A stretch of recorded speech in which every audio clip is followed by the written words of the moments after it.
Welcome to our home. And here, so it's almost spring here. I don't have any roses. It's going to take a while more. But what I do grow are these beautiful proteus flowers. It's the first year that I've actually had some come up. I've been planting little plants, and it's very exciting for me. Especially these, I just think they look amazing. But I don't have very many of them, but I thought I would show them. Okay, and I'm going to show off. I know the name of these. These are called leucodendrons. Very so proud of that.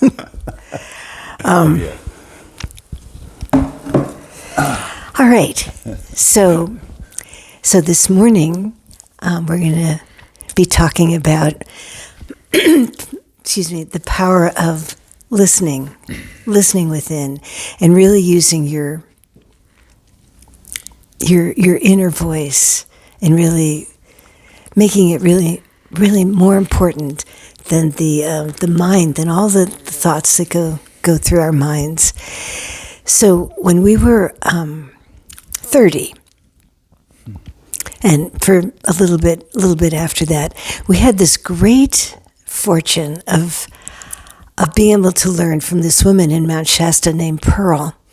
She was just a simple little woman with gray permed hair, and she lived in a little house in a neighborhood. There wasn't anything unusual. Well, she had a lisp, but besides that, there wasn't anything really, you wouldn't think that she had all this wisdom. So one of the things that she taught us is, and we had this long academic career, Barry in medical school and residency, and me in nursing school and graduate school, and we were really used to operating from our minds. And she said, in order to be able to really help people, you have to feel from your heart, and you have to get your messages, you have to get your understanding from your heart. And it was such it's a lesson that we've kept with us for a long time, to really listen. So Barry has a really powerful story that I wanted him to share for this lesson. Okay. Yeah, this happened really at the same time that we were with Pearl in Mount Shasta. And I do love to tell this story. I try not to tell too much, so if you've heard it before, bear with us. Actually, he told it last year, and then 2 weeks later, he told it again. No. So I've forbidden the story, but it's been a whole year, and it's just a fabulous story. Yeah. Okay, I was spending the day. We had a little baby at the time, and we were taking turns while we were staying in Mount Shasta, and it was my turn to walk up on the mountain, and I had a whole day up in the mountain trying very hard to meditate, sometimes succeeding a little bit. But it was on the way back, walking down through this beautiful panther meadow with a little stream flowing through the meadow. And I was walking on the trail, and probably 20 feet over near the stream was a man who was lying down, and he seemed to be sleeping or whatever he was. I mean, the doctor and me first paid attention to make sure he was breathing, and that was okay. And I started to walk past him and felt a really strong prompting that was not my head at all, not my mind. It was just a feeling that kind of urged me to go sit next to him. And of course, my mind really took over and said, that is absolutely crazy. If I went and sat next to him, that would be embarrassing. He'd think I was picking up on him, or he'd think I was invading his space. Maybe he's meditating. I don't know what's going on. And so I started to walk passed, and the prompting got stronger. And these promptings, they're not of the head. They don't make sense. It's just a feeling.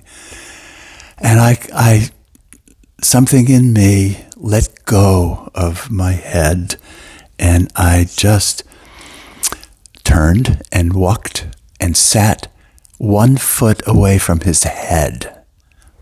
Who does that, really? And I expected him to say, "Hey, buddy, get out of here."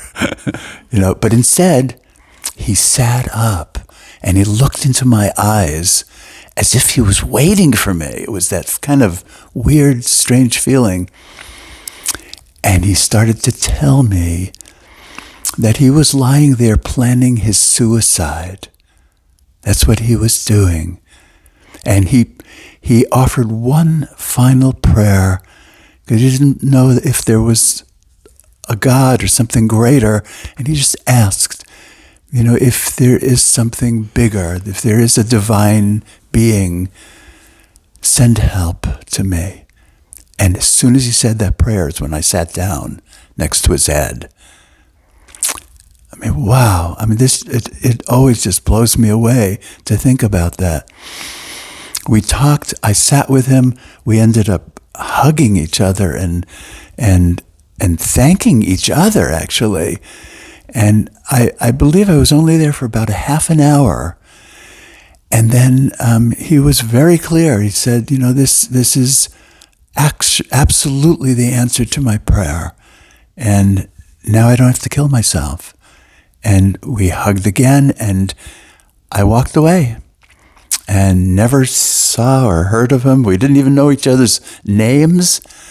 But I'm left with this feeling of just a commitment, I guess I was left with, that if ever I feel these promptings again, I'm not going to argue again. I'm going to really listen more. All right? Isn't that an amazing story? Absolutely true. It's so beautiful what can happen when we really listen inside. Yeah. And you have a song, right? Yeah.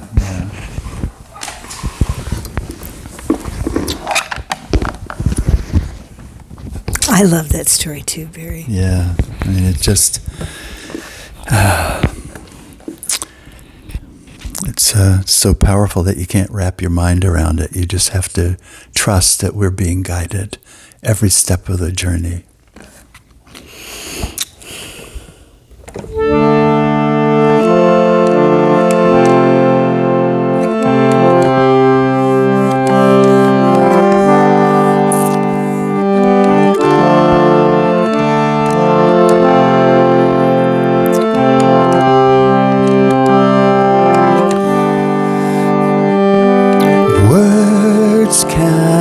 Say what my heart already knows, and my mind can't explain what my feelings already show.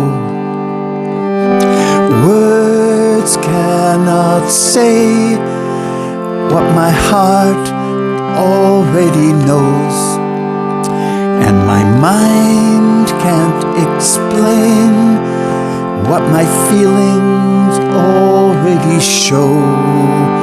Please help me, Great Spirit, to move ever nearer to the source of your hidden mystery.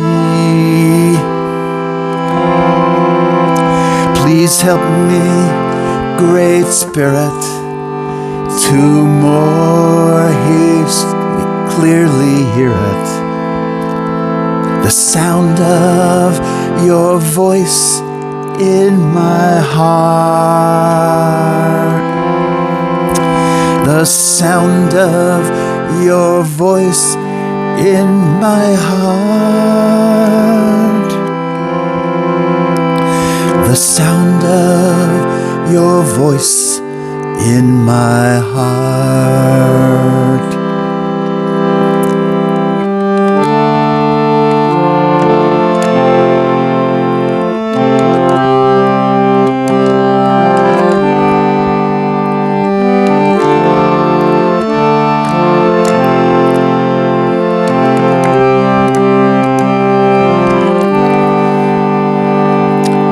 Words cannot say what my heart already knows, and my mind can't explain what my feelings already show.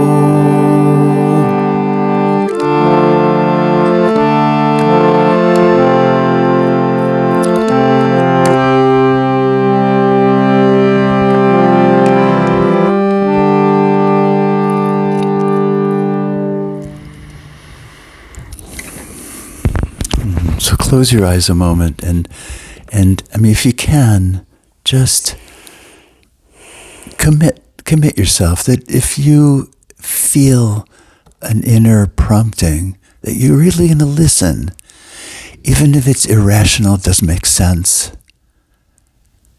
Just listen, because sometimes it's really simple or small, like call someone. And maybe you haven't called that person a long time. Do it. You know, when you hear something like that, just do it. All right. Take a deep breath and open your eyes. Yeah. Thanks for being with us. So, this is not really homework for the week. This is homework for the rest of our lives. Is to really, really listen and give power to these valuable promptings that come within our hearts. All right. Well, I hope that spring comes to all of you, wherever you are, and that the flowers start coming out and the warm air. Yeah, spring is a wonderful time. And remember, the essence of springtime is the flowering of your own heart. Did you make that up? I did. All right. All right. That was beautiful.